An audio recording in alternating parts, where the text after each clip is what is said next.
Don't buy China's story. The coronavirus may have leaked from a lab by Steven W Mosher, February 22nd, 2020, 11:18 a.m. At an emergency meeting in Beijing held last Friday, Chinese leader Xi Jinping spoke about the need to contain the coronavirus and set up a system to prevent similar epidemics in the future. A national system to control biosecurity risks must be put in place to protect the people's health, she said, because lab safety is a national security issue. He didn't actually admit that the coronavirus, now devastating large swaths of China, had escaped from one of the country's bioresearch labs. But the very next day, evidence emerged suggesting that this is exactly what happened, as the Chinese Ministry of Science and Technology released a new directive titled Instructions on Strengthening Biosecurity Management in Microbiology Labs that Handle Advanced Viruses like the Coronavirus. Read that again. It sure sounds like China has a problem keeping dangerous pathogens in test tubes where they belong, doesn't it? And just how many microbiology labs are there in China that handle advanced viruses like the novel coronavirus? It turns out that in all of China there is only one. This one is located in the Chinese city of Wuhan that just happens to be the epicenter of the epidemic.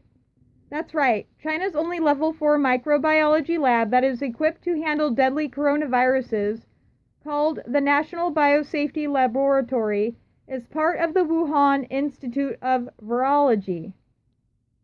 What's more, the People's Liberation Army's top expert in biological warfare, Major General Sheng Wei, was dispatched to Wuhan at the end of January to help with the effort to contain the outbreak. According to the PLA Daily, Chen has been researching coronaviruses since the SARS outbreak of 2003, as well as Ebola and anthrax. This would not be her first trip to the Wuhan Institute of Virology either, since it is one of only 2 bioweapons research labs in all of China. Does that suggest to you that the novel coronavirus, now known as SARS-CoV-2, may have escaped from that very lab, and that Chen's job is to try to put the genie back in the bottle, as it were? It does to me. Add to this China's history of similar incidents. Even the deadly SARS virus has escaped twice from the Beijing lab, where it was, and probably is, being used in experiments. Both man-made epidemics were quickly contained, but neither would have happened at all if proper safety precautions had been taken. And then there is this little-known fact. Some Chinese researchers are in the habit of selling their laboratory animals to street vendors after they have finished experimenting on them. You heard me right. Instead of properly disposing of infected animals by cremation, as the law requires, they sell them on the side to make a little extra cash, or in some cases a lot of extra cash. One Beijing researcher, now in jail, made $1 million selling his monkeys and rats on the live animal market, where they eventually wound up in someone's stomach.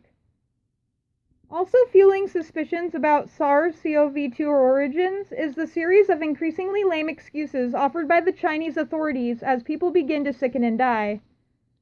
They first blamed a seafood market not far from the Institute of Virology, even though the first documented cases of COVID-19, the illness caused by SARS-CoV-2, involved people who had never set foot there. Then they pointed to snakes, bats, and even a cute little scaly anteater called a pangolin as the source of the virus. I don't buy any of this. It turns out that snakes don't carry coronaviruses, and that bats aren't sold at a seafood market. Neither, for that matter, are pangolins, an endangered species valued for their scales as much as for their meat. The evidence points to the SARS-CoV-2 research being carried out at the Wuhan Institute of Virology. The virus may have been carried out of the lab by an infected worker or crossed over into humans when they unknowingly dined on a lab animal. Whatever the vector, Beijing authorities are now clearly scrambling to correct the serious problems with the way their labs handle deadly pathogens. China has unleashed a plague on its own people. It's too early to say how many in China and other countries will ultimately die for the failures of their country's state-run microbiology labs, but the human cost will be high. But not to worry. Xi has assured us that he is controlling biosecurity risks to protect the people's health. PLA bioweapons experts are in charge. I doubt the Chinese people will find that very reassuring. Neither should we. Steven W Mosher is the president of the Population Research Institute and the author of Bully of Asia: Why China's Dream is the New Threat to World Order.